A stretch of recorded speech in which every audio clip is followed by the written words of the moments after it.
Nous allons lire la parole du Seigneur.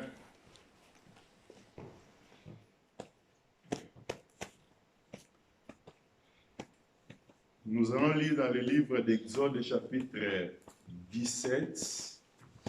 Nous allons commencer dans 8e verset jusqu'à 16e verset. La Bible dit, Amalek vint combattre Israël à Rephidim. Alors Moïse dit à Josué, choisis-nous des hommes, sors et combat Amalek. Demain, je me tiendrai sur les sommets de la colline, la verge de Dieu dans ma main. Josué fit ce que lui avait dit Moïse pour combattre Amalek. Et Moïse et Aaron et Hur montèrent au sommet de la colline. Lorsque Moïse élevait sa main, Israël était le plus fort. Et lorsqu'il baissait sa main, Amalek était le plus fort. La main de Moïse s'étant fatiguée, il prit une pierre qu'ils placèrent sous lui. Et il s'assit dessus.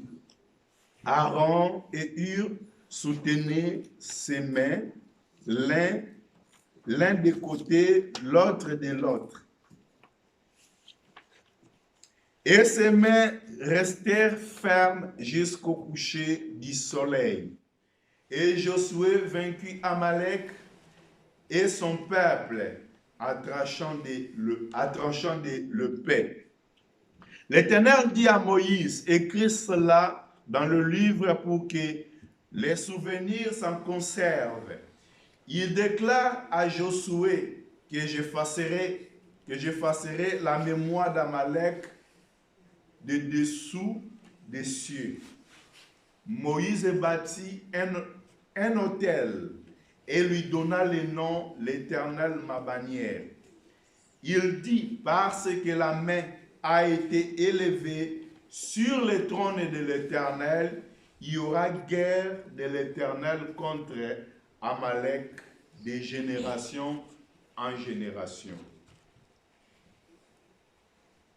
Je vais prendre encore un autre verset. Après, nous allons expliquer.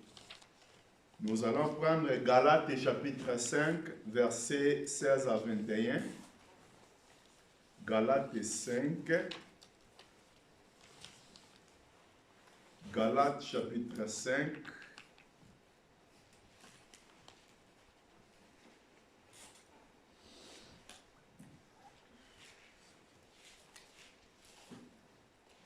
Galates chapitre 5, versets 16 à 21, la Bible dit, « Je dis donc, marchez selon l'esprit et vous n'accomplirez pas les désirs de la chair, car la chair a des désirs contraires à ceux de l'esprit, et l'esprit en a des contraires à ceux de la chair. Ils sont opposés entre eux, afin que vous ne fassiez point ce que vous voudrez. Si vous êtes conduit par l'esprit, vous n'êtes point sous la loi. Or, les œuvres de la chair sont évidentes. Ce sont la débauche, l'impureté, les dérèglements, l'idolâtrie, la magie, les rivalités, les querelles, les jalousies, les animosités, les disputes, les divisions, les sectes, l'envie, l'ivrognerie, l'excès de table et les choses semblables. Je vous ai dit d'avance, comme je l'ai déjà dit, que ceux qui commettent de telles choses n'hériteront point le royaume de Dieu. Je vais ajouter encore un autre verset. Je pense que après on va arrêter là-bas pour expliquer. Il y a d'autres versets qu'on peut ajouter plus tard. Mais là, je vais prendre encore 1 Jean chapitre 2, verset 15 à 17. 1 Jean. Ce n'est pas Jean, mais 1 Jean. Béni 1 Jean, c'est vers à côté de l'Apocalypse. 1 Jean 1 Jean 2, pardon. 1 Jean 2, verset 15 à 17. La Bible dit, n'aimez point le monde, ni les choses qui sont dans le monde. Si quelqu'un aime le monde, l'amour du Père n'est point en lui. Car tout ce qui est dans le monde, la convoitise de la chair, la convoitise des yeux et l'orgueil de la vie ne vient point du Père, mais vient du diable. Vient du monde, pardon. Vient du monde. Et le monde passe, et sa convoitise aussi. Mais celui qui fait la volonté de Dieu demeure éternellement. Que le Seigneur ajoute l'explication à la lecture de sa parole. Amen. Ok. Dimanche dernier, on a parlé ne donnez pas l'avantage à Satan.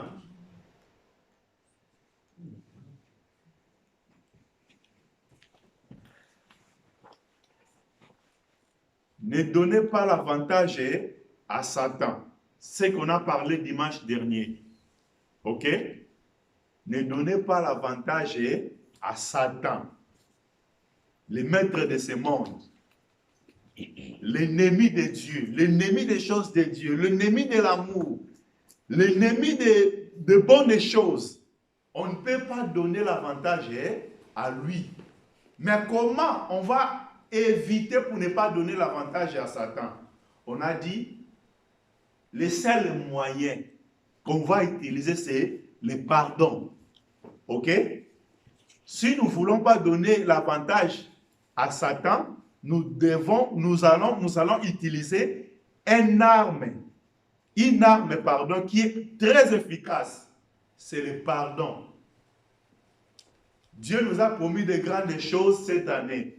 Mais nous ne verrons pas de telles choses si nous allons laisser les avantages à Satan. Mais pour ne pas laisser les avantages à Satan, nous allons utiliser le pardon. C'est-à-dire, nous allons pardonner non parce que les gens ils ont reconnu leur tort. Non parce que les gens, ils ont venu nous demander pardon ou excuse. Ok?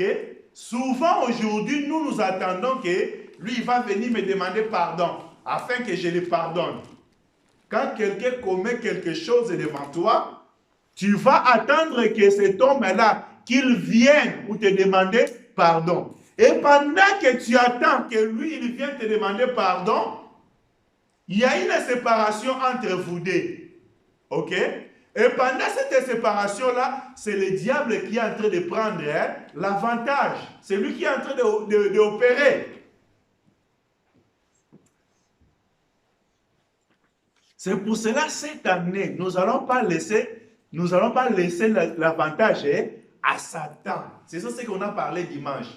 Pour ne pas laisser les avantages à Satan, c'est-à-dire nous allons seulement pardonner. C'est ça ce que notre bien-aimé Paul nous a parlé dans le livre de 2 Corinthiens chapitre 2, verset 11. 2 Corinthiens chapitre 2, verset 11. C'est ça ce qu'on a parlé dimanche dernier. L'apôtre Paul, il nous a parlé que si nous ne pardonnons pas, nous sommes en train de donner les avantages à Satan. La raison pour laquelle l'un des disciples de Jésus est venu demander à Jésus, à combien de fois que je vais pardonner mon frère? Ok? Est-ce que c'est cette fois? Mais Jésus lui a dit, tu pardonneras 70 fois 7. 70 fois 7, ça nous donne 490.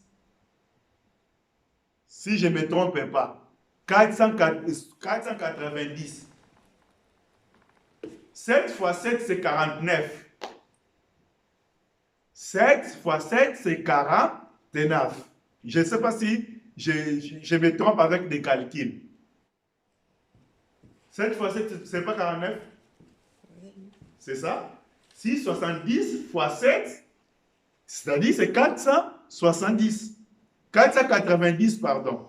Ouais. 490.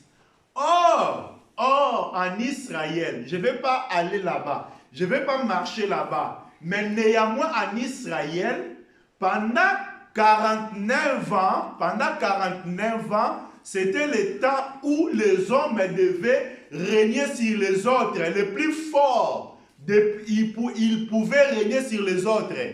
Ok? C'est-à-dire, en Israël, c'était comment? Si j'achète un champ de quelqu'un, parce qu'il est devenu pauvre, pour vivre, il a vendu son champ, moi je vais acheter, je vais utiliser cet champ-là pour moi, pendant 49 ans. Ok? Pendant 49 ans, si cet homme-là, il n'arrive pas à rembourser mon argent, je continuerai à régner à ce champ-là. Est-ce que vous me comprenez? Si j'achète un esclave, cet esclave-là, il me servira pendant 49 ans. Mais après 49 ans, 50e année, c'est l'année de jubilé. Là, je dois libérer tous les esclaves. Est-ce que vous me comprenez? Je vais libérer même tous les champs que j'ai achetés pendant les années des années. Je vais rembourser ça, je vais faire retourner ça à leur ancien propriétaire. Est-ce que vous me comprenez? Et maintenant, quand Jésus parle que vous allez pardonner pendant 70 fois 7, ça veut dire vous allez pardonner pendant 49 ans. Donc pendant le temps de domination, ok? Si j'ai l'autorité sur quelqu'un et cette personne-là a commis quelque chose devant moi, c'est-à-dire c'est moi qui domine sur lui, je peux le mettre en prison comme je fais. Mais Jésus, quand il parle que pendant ce temps-là, vous allez pardonner chaque fois. C'est-à-dire que je ne peux pas garder toujours les gens à l'esclavagisme ou sous ma domination. C'est-à-dire quelqu'un qui pardonne, c'est quelqu'un qui libère les autres. Est-ce que vous me comprenez bien? Quelqu'un qui pardonne, c'est quelqu'un qui libère. Celui qui reste avec les problèmes dans le cœur, c'est lui-là qui a des condamnations, des charges en lui. Mais si tu vas libérer, tu vas pardonner, tu vas libérer ton cœur. Et Dieu marchera avec toi. Parce que Jésus a dit, si tu veux donner l'offrande, tu as l'offrande, tu veux aller donner. Tu sens que tu as encore un problème avec ton frère.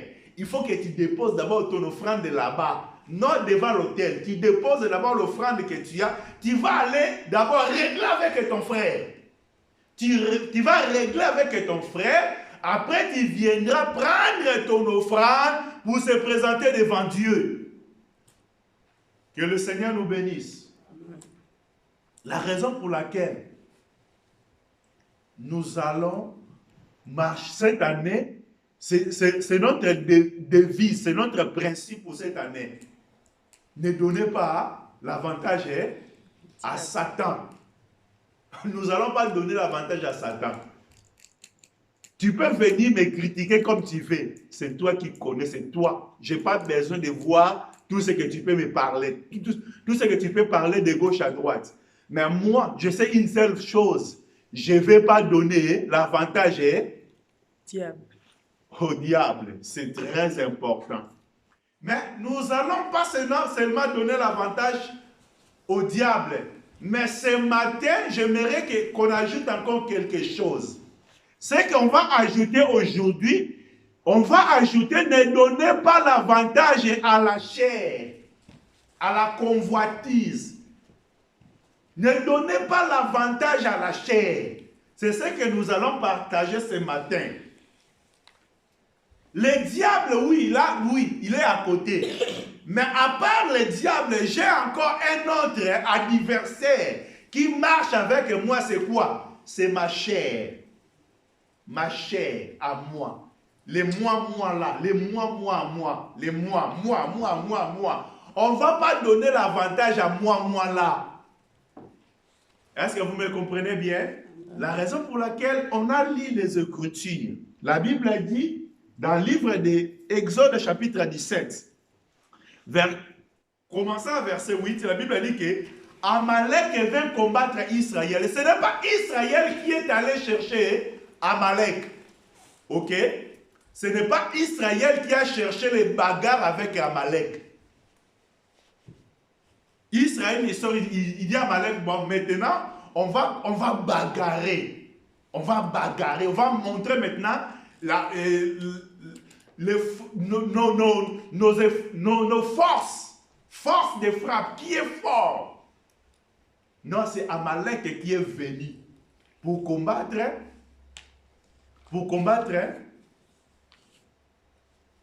Israël à Rephidim. Je ne vais pas expliquer les Rephidim, Israël, mais ce qui est important, avant d'expliquer Amalek là, j'aimerais qu'on comprenne qui est Amalek. Amalek veut combattre Israël. Qui est d'abord Amalek? Nous allons lire dans le livre de Genèse chapitre 36, verset 12. Genèse 36, verset 12. Genèse chapitre 36, verset 12. Pour comprendre un peu Amalek, la Bible dit, et Timna était la concubine d'Éliphaz, fils de Saül. Fils de Saül, elle enfanta à Éliphaz, Amalek. Ce sont là les fils d'Ada, femme d'Ésaü. En parlant, on a compris que Amalek, c'est fils de qui? C'est descendant de qui? D'Ésaü. Mais qui est Ésaü? Ésaü, c'est le frère de Jacob. Qui est Jacob? Jacob, c'est lui Israël. Et la Bible dit que Amalek est fait pour combattre Israël. C'est-à-dire c'est Ésaü qui vient combattre Jacob. Est-ce que vous comprenez bien?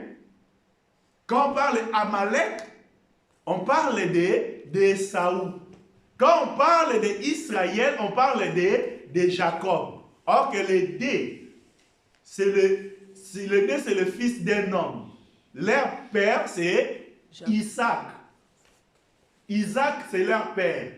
Donc, Ésaü et Jacob sont des frères. Et sont des frères, quelle sorte de frères aussi? Sont des frères jumeaux. Sont des frères jumeaux. Mais un jumeau, il peut combattre encore son frère entre eux. Shalom. Shalom. Donc Amalek, c'est le frère de Jacob, c'est le frère d'Israël. Mais pourquoi il sort pour venir avoir combattre son frère? Je vous ai dit, Joseph, c'était ses propres frères qui ont commencé à faire quoi? À les combattre. C'est ses propres frères qui ont dit que non, on verra maintenant où ça accomplira ses songes. Parfois, souvent, nous cherchons nos ennemis loin. Dans la vie, on a les ennemis de loin, on a les ennemis aussi de près. Donc, c'est dimanche dernier, j'ai parlé de l'ennemi qui est loin.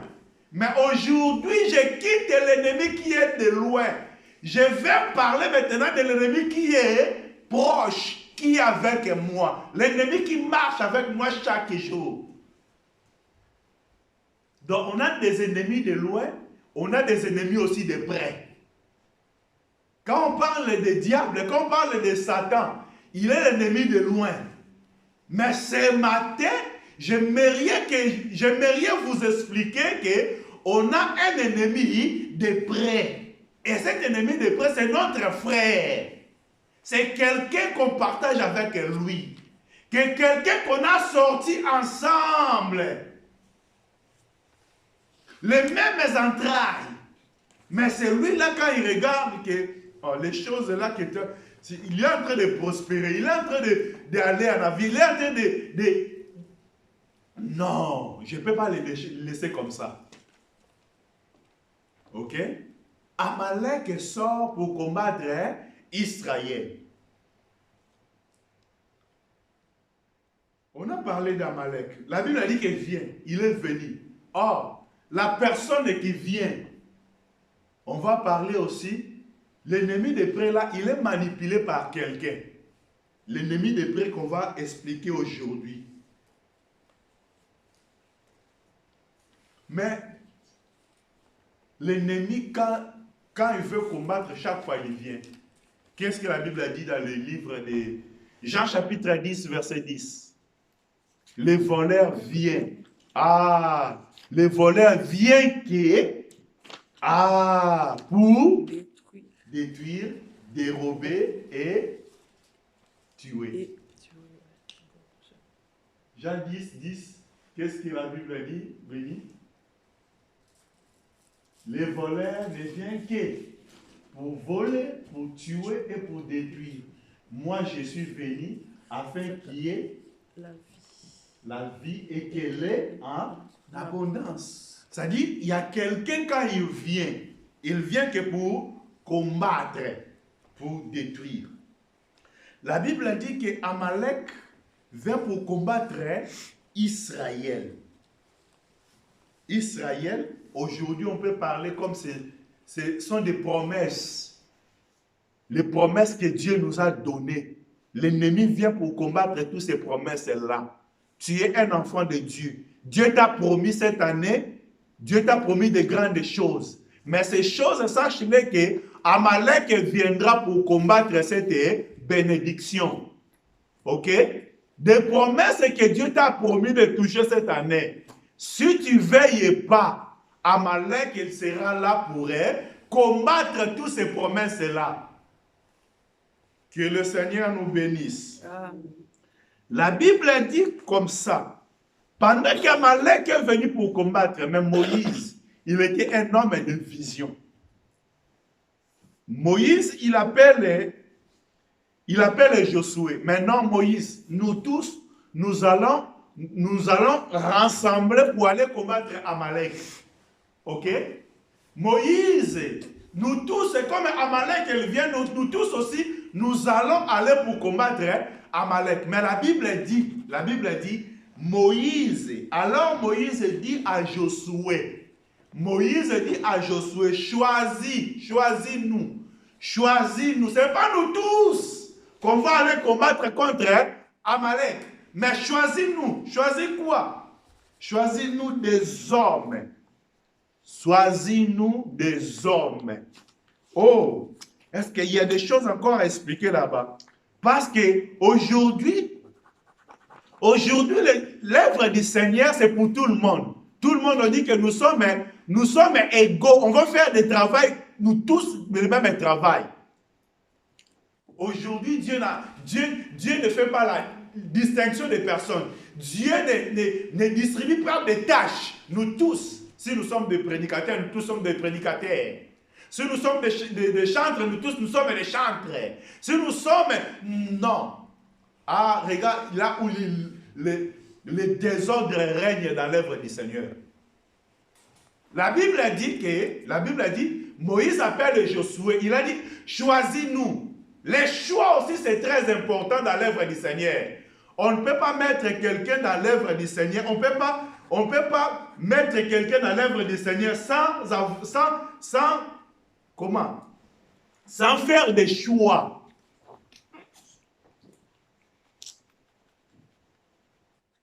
Pasteur, il voit quelqu'un qui vient aujourd'hui à l'église, il regarde directement son influence, il a dit, toi tu mérites ça, tu vas faire ça. Est-ce que vous me comprenez? Mais si un pasteur il a fait ça aussi, ne faut pas s'étonner à ça. Parce que Samuel aussi, il s'est trompé. Samuel, un prophète que Dieu parle. quand il est allé dans la maison d'Isaïe pour oindre un roi que Dieu a choisi. Samuel a bêta côté, prophète Onzamba Lobelaga. Le prophète que Dieu utilise, mais il est parti, donc il était entraîné par la chair. Quand il a vu Eliab, il a dit certainement, c'est lui-là l'homme que Dieu a choisi. Certainement. Il a regardé les bras d'Eliab. Il a dit non. Dieu vraiment, il a choisi un homme qui... Dieu a dit non. L'homme regarde ce qui frappe les yeux. Mais moi, je regarde le cœur. Ok? Ah. Que le Seigneur nous bénisse. C'est ça le problème. Aujourd'hui, les gens, dans l'œuvre du Seigneur, nous ne regardons pas au fond du cœur. Nous ne regardons pas les choses que Dieu a mis dans la vie de cet homme, mais nous regardons seulement l'apparence. Cet homme, comme il a beaucoup d'argent, il va travailler dans le département des adonateurs. Président de la donataire. Hein? Les adonateurs, hein? C'est quoi? Les donataires. Le président des donataires. Donc lui, là, comme il a beaucoup d'argent, il n'a pas le cœur pour donner dans l'œuvre du Seigneur, malgré qu'il a beaucoup d'argent. Mais son cœur, son argent, c'est pour le prostituer. C'est pour le prostituer, c'est pas pour donner dans l'œuvre du Seigneur. Tu vas le mettre dans l'œuvre du Seigneur, là, c'est pour gâcher l'œuvre du Seigneur. Il a son argent a fait que dans le monde qu'il appelle, hein, Papa Mopao, à fou la talaté, pas dans l'œuvre du Seigneur. Mais moi, parce que comme j'ai vu seulement que cet homme-là, il a un bon poste, il travaille bien, il gagne beaucoup d'argent. Président des donataires dans l'église.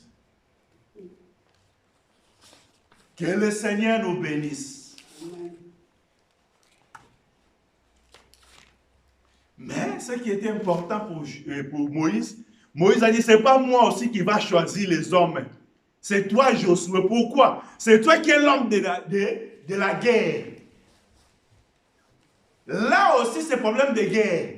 C'est toi qui vas choisir des hommes. Ne prends pas n'importe qui, mais choisis, fais le choix.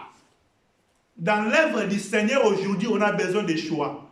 Mon frère, si le choix de Dieu, ça tombe dans ta vie, ne regardez pas les autres. Suis seulement ce que Dieu te dit à faire. Que le Seigneur nous bénisse. La Bible dit, Josué a choisi les hommes. Mais Moïse a dit, pendant que toi tu vas choisir les hommes, mais moi, oh Moïse, il a dit choisis les hommes. Et toi, c'est toi Josué, c'est pas moi. C'est toi Josué qui va combattre Amalek. Josué, toi va se présenter devant Amalek. Mais n'allez pas tout seul. Choisis les hommes. L'œuvre de Dieu, ça se fait collectivement. L'œuvre de Dieu, ce n'est pas une œuvre personnelle. C'est collectivement. Shalom. La Bible dit, il a dit que choisis les hommes et sors. Tu vas sortir. Josué ne restait pas où tu es. Cette année aussi, on va sortir. Ok? L'œuvre du Seigneur, c'est comme nous sommes dans une guerre, dans un combat. Nous sommes dans un combat, dans une guerre ou dans un combat. Et ce combat-là, nous n'allons pas rester. Parce que la Bible dit que Amalek était venu. Comme Amalek, il venait, Israël aussi devait sortir. Ok? Cette année, nous allons sortir. Nous allons aller livrer une bataille. Sors. Et pendant que Josué avec le peuple de combat vont sortir, la Bible dit, Moïse a dit moi. Et ça c'est très important. Ça c'est très important. Ça c'est très important. Demain, je me tiendrai si Sur quoi? Sur le sommet de la colline. Ah, Moïse. Tu ne vas pas au milieu de la colline. Non. Moïse a dit, pour moi, je vais monter au sommet. Est-ce que vous me comprenez bien? Donc pendant que Josué, tu vas livrer les batailles, moi, je ne vais pas rester au pied de la montagne, mais je vais faire quoi? Je ne vais pas aller aussi au milieu de la montagne, mais ce que moi je vais faire, je vais monter jusqu'au sommet de la montagne. Oh, je remercie le Seigneur. C'est pour cela que David a dit, je lève mes yeux vers les montagnes. D'où viendra mon secours? Je lève mes yeux. Josué et Moïse a dit, non, moi je ne reste pas à contempler, à regarder comment vous allez battre là-bas. Mais moi, je vais monter. Je vais monter, je vais monter, je vais monter, je vais monter jusqu'à arriver à la sommet. La profondeur appelle la profondeur. L'auteur aussi appelle l'auteur. Si tu veux comprendre des choses qui est en bas, il faut aller plus bas.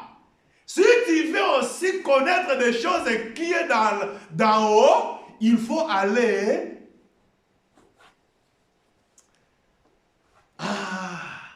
Qu'est-ce qu'on va parler ici? Nous allons parler que... Avant de continuer, je vais prendre un verset. Colossiens chapitre 3. Colossiens chapitre 3. Il y a trop de choses à expliquer. Colossiens chapitre 3.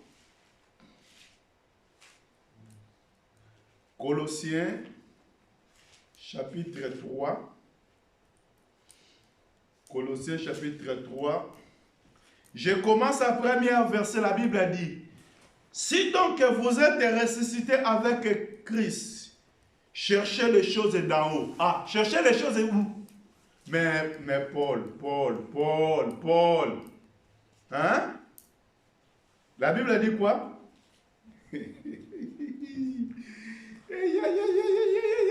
Si donc vous êtes ressuscité avec Christ, cherchez les choses d'en haut, où Christ est assis à la droite de Dieu.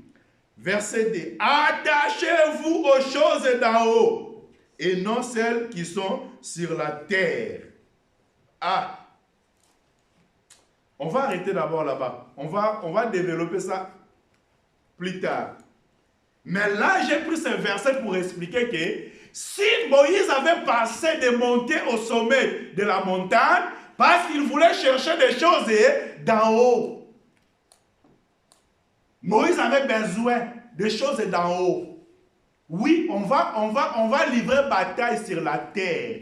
Mais la réussite de cette bataille, ça ne se trouve pas sur la terre. La raison pour laquelle Moïse a dit, moi je vais monter.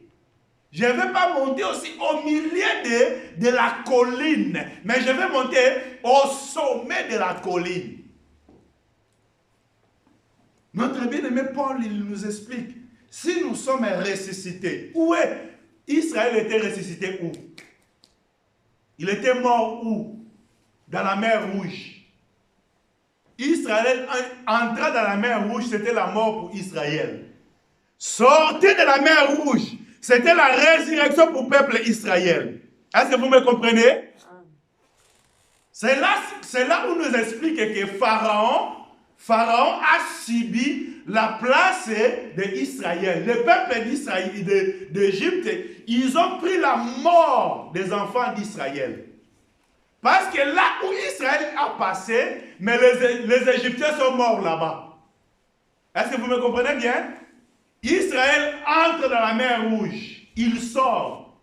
Les Égyptiens entrent dans la mer Rouge, ils restent là-bas. Dieu voulait seulement expliquer que le peuple égyptien, ils étaient morts. Vous aussi, le peuple d'Israël, vous étiez aussi morts. Mais maintenant, vous êtes ressuscité. Et comme vous êtes ressuscité, il faut maintenant ne chercher plus les choses de l'Égypte. Mais Israël a dit, ah Moïse, pourquoi tu nous as amenés ici? En Israël, il y avait des concombres. On était bien. Non, tu n'étais pas bien en Égypte. Tu n'étais pas bien en Égypte. Que le Seigneur nous bénisse. Nous ne sommes pas bien en Égypte. Nous étions pas bien en Égypte. C'est la raison pour laquelle notre bien-aimé Paul a dit, si nous sommes ressuscités, si, c'est inconditionnel, hein? Si nous sommes ressuscités, nous devons faire quoi? Nous devons chercher des choses d'en haut. Nous ne devons pas chercher des choses d'en bas. Mais si nous sommes ressuscités, chercher des choses d'en haut. C'est où habite le Christ. Il est assis à la droite. Il est assis à la droite du Père. Moïse a dit, moi je vais monter. Je vais monter pour aller faire quoi? Je vais monter avec la verge de Dieu. La verge de Dieu. Avec la verge de Dieu. La verge de Dieu dans ma main.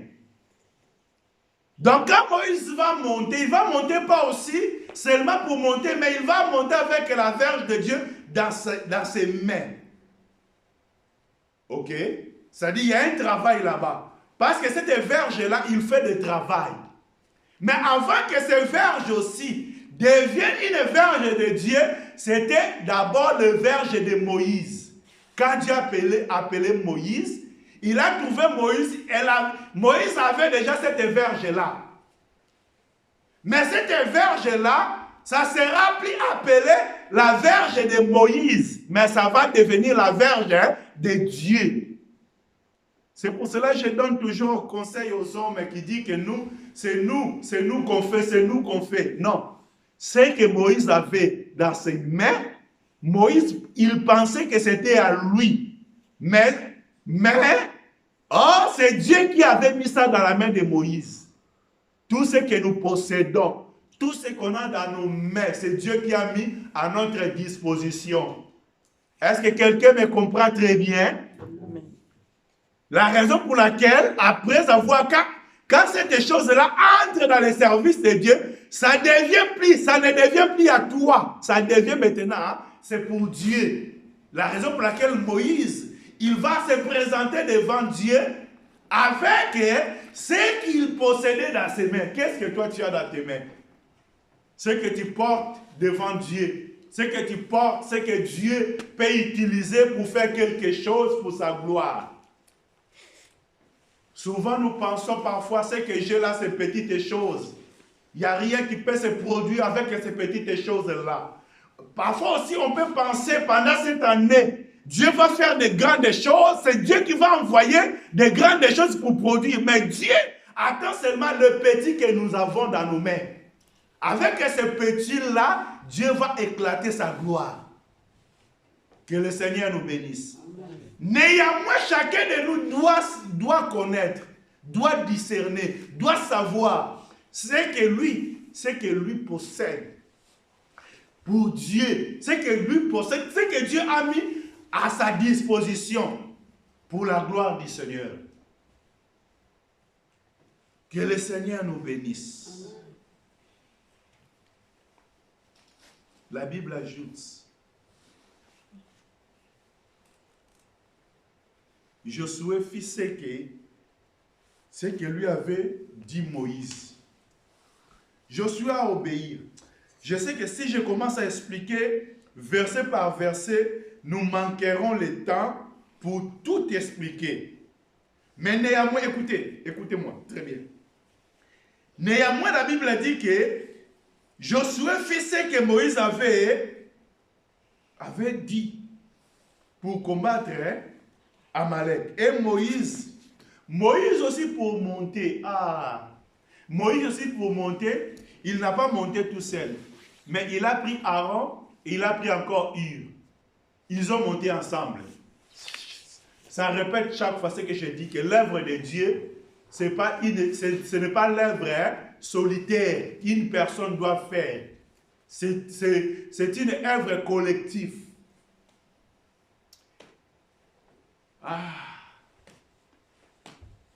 Ça fait quand même mal. Il y a un moment quand tu parles avec les autres. Il y a beaucoup aussi. Et aujourd'hui, quand il arrive quelque part, il veut seulement qu'il soit lui-même là-bas. Il y a des gens qui parlent de telles choses. Nous, aujourd'hui, quand tu arrives quelque part, tu fais que tu restes là tout seul. L'œuvre de Dieu, ce n'est pas pour une seule personne. Et dans cette œuvre aussi, je n'ai jamais chassé une personne. Mais c'est l'enseignement qui peut chasser les gens. L'enseignement appelle les gens. L'enseignement chasse aussi les gens. Est-ce que vous me comprenez bien? Jésus, quand il enseignait, il y a les autres qui ont dit, où irons-nous encore? Ok? Si ce n'est à toi qui as la parole de la vie. Mais il y a des autres qui ont dit, cette parole est dure, qui peut la supporter. Là, sont des personnes qui étaient chassées devant lui. Mais les gens qui étaient appelés, ils ont dit que, où irons-nous encore? Je dirais à mes frères ou à mes sœurs, partout où vous allez, si tu étais ici, tu es quitté, ne faut pas aller dire que tu as été chassé. C'est l'enseignement qui ne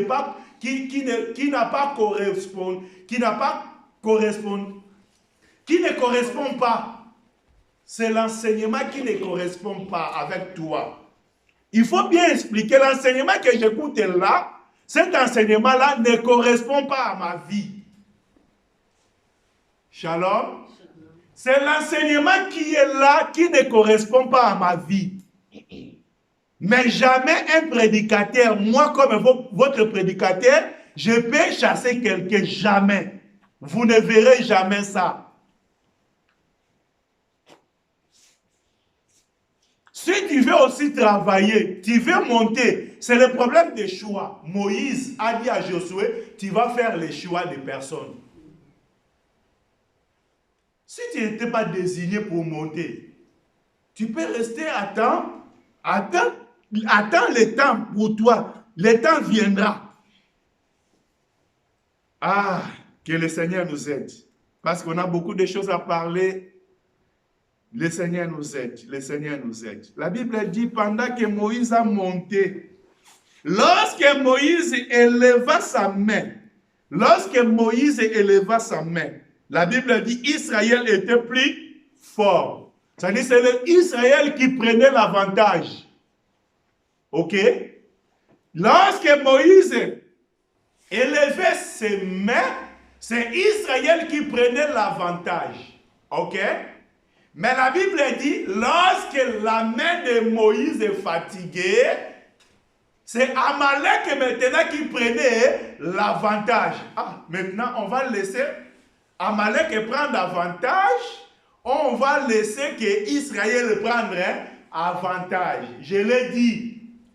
Ne donnez pas l'avantage à la chair. Parce que je vais expliquer Amalek aujourd'hui comme la chair, le désir de la chair, les convoitises, les jalousies, les querelles, l'envie, toutes les choses là qui règnent dans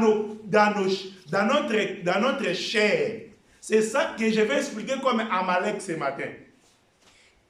Ok? Parce que Ésaü était un homme de la chair. Il voyait des choses selon la chair. Ok? Jacob, il voyait des choses selon l'esprit. Je vous ai déjà enseigné ça. Pourquoi? Parce que Ésaü a vendu son droit d'aînesse. Il a dit, mais j'ai fait quoi avec ces droits d'aînesse? Prends ça, donne-moi la soupe et je vais manger. Ok? Mais Jacob qui était risé, il savait que cet droit d'aînesse a une importance dans la vie. C'est-à-dire, Jacob était spirituel et Ésaü était charnel. Et ici, on peut expliquer que Jacob, c'est Israël, et Ésaü, c'est Amalek. C'est-à-dire, Amalek, c'est la chair, et Israël, c'est l'esprit. C'est le combat c'est le combat qui est dans nos vies entre l'esprit et la chair. Ce matin, je vais expliquer le combat de nos vies, qui est l'esprit et la chair. C'est un combat, si tu lis bien, la Bible dit que, verset 16, la Bible dit que, il dit, parce que la main a été élevée sur le trône de l'Éternel, il y aura guerre de l'Éternel. Ce n'est pas guerre de l'homme. Il y aura guerre de l'Éternel contre Amalek. Donc c'est l'Éternel qui combat contre Amalek. C'est l'Éternel qui combat contre la chair. Ok? Cette guerre-là, la Bible dit que ça sera de génération à génération.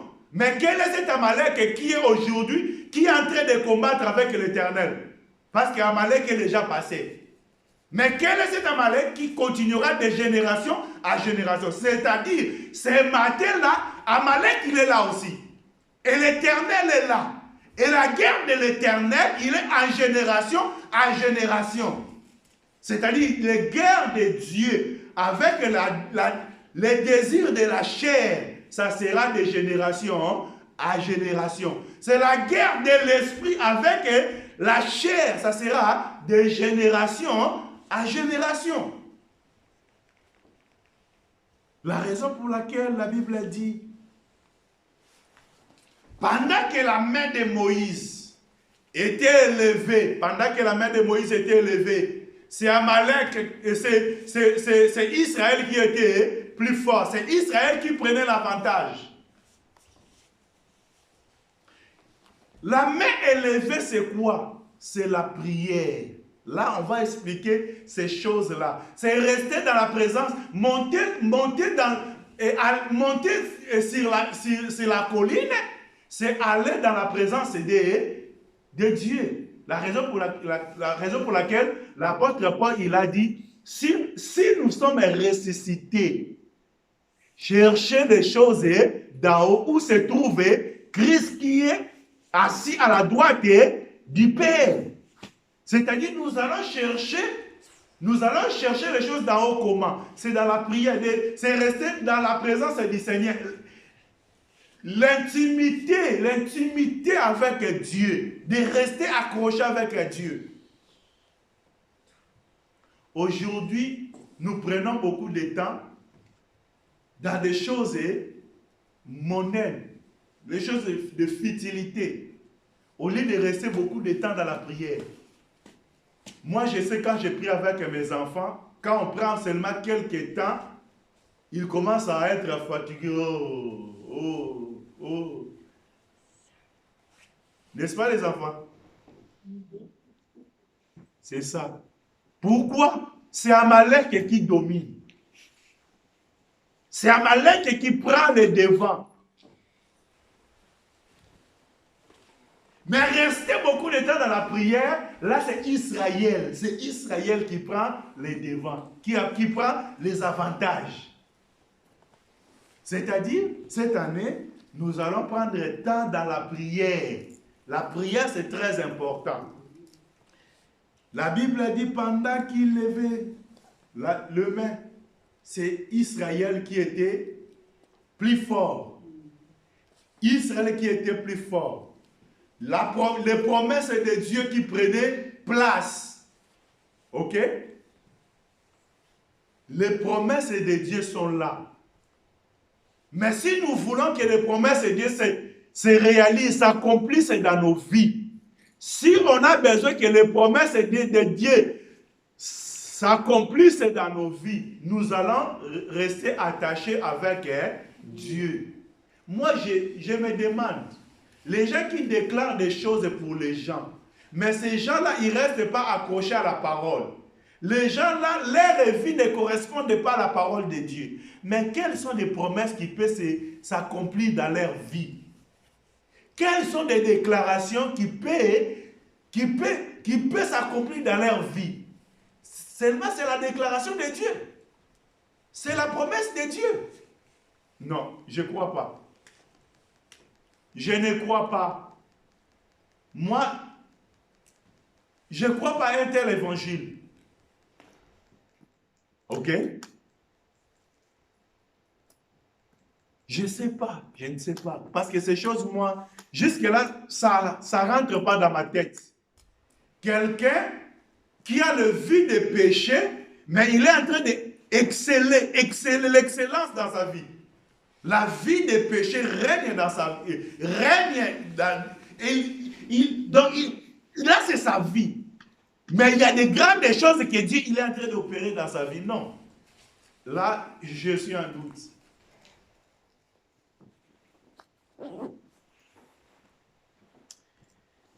On a beaucoup de choses à expliquer, mais je pense qu'à cause du temps, on n'aura pas tout expliqué.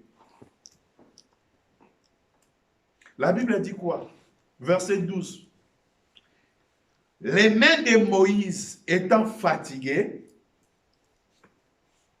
Aaron et Hur, il a dit non, non, non, non. Là, il y a des fêtes. Pendant que la main de Moïse sont en train de fatiguer, ils ont dit non, non, non, non, non. C'est qu'on va faire. On va faire quelque chose. Qu'est-ce qu'on va faire? La Bible dit qu'il prit une pierre. Une pierre, pas deux pierres, pas trois, pas quatre, pas cinq. Il prit une pierre qu'ils placèrent sous lui et il s'assit dessus. Aaron et Hur soutenaient ses mains. Oh! Il est doux et agréable les frères demeurer ensemble. Il est doux et agréable les frères demeurer ensemble. Moïse et Aaron, ils doivent demeurer ensemble. Non seulement Moïse et Aaron, ils ont ajouté encore Hur à côté.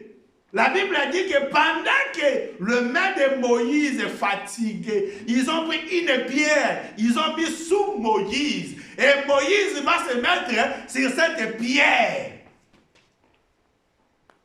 Ah! Quand je regarde ces choses, je vois aussi quand Jacob est sorti. Quand Jacob est sorti, Jacob il s'est dirigé vers Laban. Mais la Bible a dit que Jacob arrive quelque part, il a dit que je passerai la nuit ici. Pendant qu'il dormait, il a pris seulement une pierre. Jacob, la tête, tu vas poser ça sur une pierre. Jacob, la tête, ça ne se pose pas sur une pierre. Il faut chercher un oreiller, Jacob. Prends même les habits, tu vas mouiller bien, tu arranges bien, tu mets ta tête. Mais Jacob a dit non, non, non, non. Moi, ma tête est sur une pierre. Est-ce que vous me comprenez? Jacob, il a dit que, la Bible a dit que Jacob a mis sa tête sur une pierre. Et pendant que Jacob a mis sa tête sur une pierre, pendant la nuit, il a vu que le ciel était ouvert. Oh, quelle est cette pierre qui ouvre le ciel? Quelle est cette pierre? Ah, je vais associer mon bien-aimé Pierre. Pierre, il a dit, dans 2 Pierre chapitre 2, verset 3. Est-ce qu'on peut lire ça? 2 Pierre 2, chapitre 3. Qu'est-ce que mon bien-aimé Pierre a dit? Hein? 2 Pierre 2, oui. La Bible dit quoi?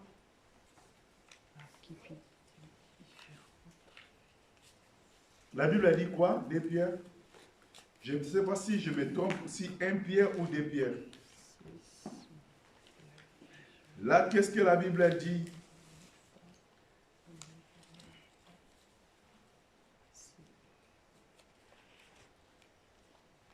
Non, ce n'est pas 2 Pierre, c'est 1 Pierre. C'est 1 Pierre, je pense. 1 Pierre, c'est 1 Pierre.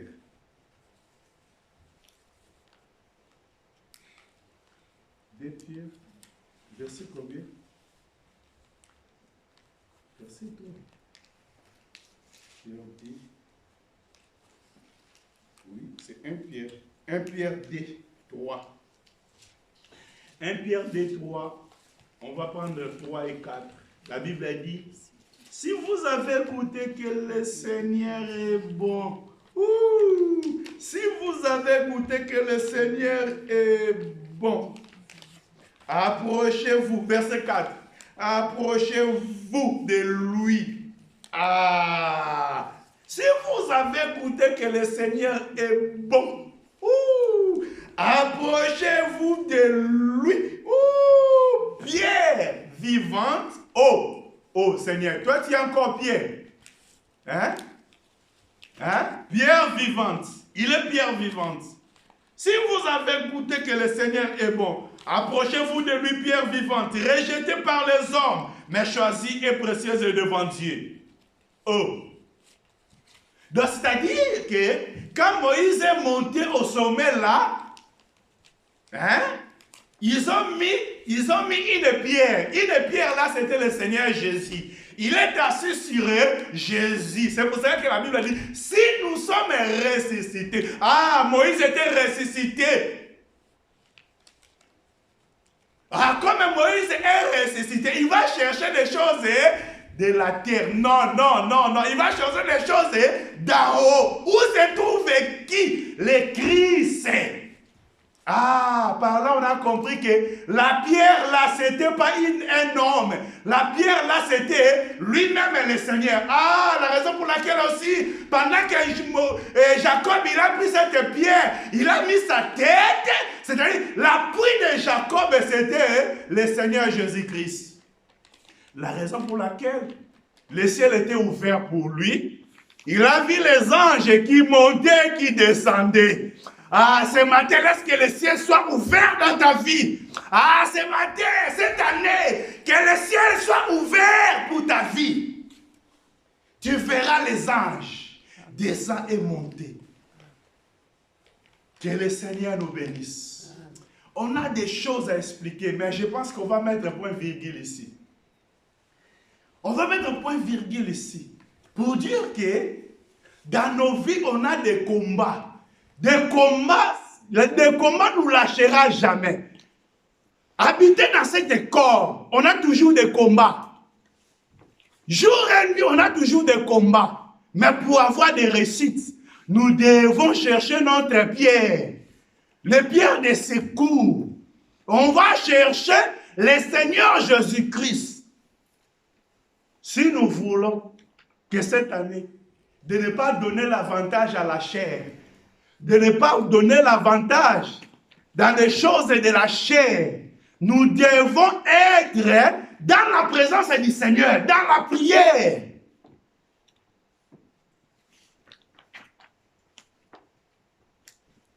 Pendant que nous sommes dans ces corps, on aura toujours des problèmes, on aura toujours des difficultés, on aura toujours des choses. Ils ont dit, ils ont fait, ils m'ont dit, ils m'ont fait, ils ont que. Tout ça, ça sera toujours notre vie quotidienne. Mais si nous voulons être un peuple glorieux, si nous voulons être un peuple béni, si nous voulons être un peuple mis à part, si nous voulons vivre des choses de Dieu, à partir d'aujourd'hui, chacun de nous prend conscience dans ta vie, que ne donnez pas avantage à la chair. Tout ce qui peut venir, n'allez pas vite, vérifiez. Ça vient d'où? De la chair ou de l'esprit? Est-ce que vous me comprenez? Dimanche dernier, j'ai dit que ne donnez pas l'avantage à Satan. C'est-à-dire de vérifier, il vient de Satan ou il vient de Dieu. Ok? Il y a des choses qui viendront de Dieu, il y a des choses qui viendront de Satan. Mais ne donnez pas l'avantage. Si tu obéis à Satan, tu vas donner l'avantage à lui.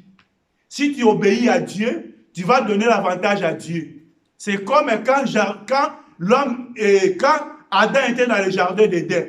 Pendant que Adam obéissait Dieu, il donnait l'avantage à Dieu. Mais le jour où Adam a écouté la voix de sa femme, et sa femme a écouté la voix du serpent, ils ont donné l'avantage à Satan. Ok? Non seulement Satan, on va descendre maintenant de dire que dans nos vies aussi, il y a des choses qui viendront de l'esprit, il y a des choses qui viendront de la chair, de la convoitise de la chair. On n'a pas lu ces versets-là, on a lu mais on a expliqué, on n'a pas expliqué. Galates chapitre 5, on n'a pas expliqué ça, on viendra pour expliquer. C'est-à-dire, nous allons marcher avec tout et discernement, de discerner. Ce que je vais faire là, ça vient de l'esprit ou ça vient des sentiments charnels. Ok? Nous allons prier. Nous allons prier.